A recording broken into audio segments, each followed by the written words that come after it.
નમસ્કાર, હું રાજ.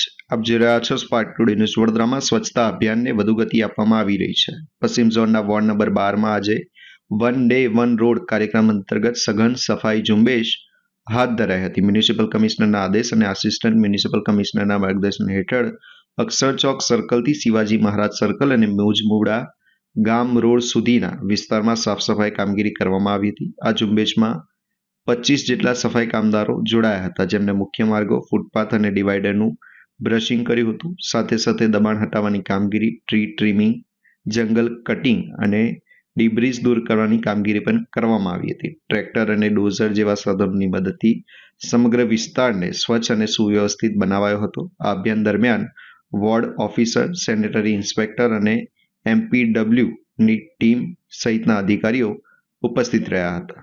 કુલકર્ણી કુમાર ઓટોમોબાઈલ્સ ટીવીના ઓથોરાઇઝ ડીલર અક્ષર ચોકમાં છે. આજે Vadodara municipal corporation ward number 12 તરફથી વન ડે વન રોડ એક્ટિવિટીમાં અક્ષર ચોકથી શિવાજી સર્કલ સુધી સફાઈ અભિયાન રાખવામાં આવેલું છે, જે એક વડોદરા મ્યુનિસિપલ કોર્પોરેશનનો અને વડોદરા કમિશનરશ્રી તરફથી ઇમ્પ્લિમેન્ટ કરવામાં આવેલો સારામાં સારો એક ઉપક્રમ છે. આ ઉપક્રમમાં હું મ્યુનિસિપલ કોર્પોરેશન જોડે બધા લોકોને પણ સહભાગ આપવા, સહકાર આપવા વિનંતી કરું છું અને આ ઉપક્રમ બદલ હું મ્યુનિસિપલ કમિશનરશ્રીના બહુ ધન્યવાદ આપું છું. Thank you.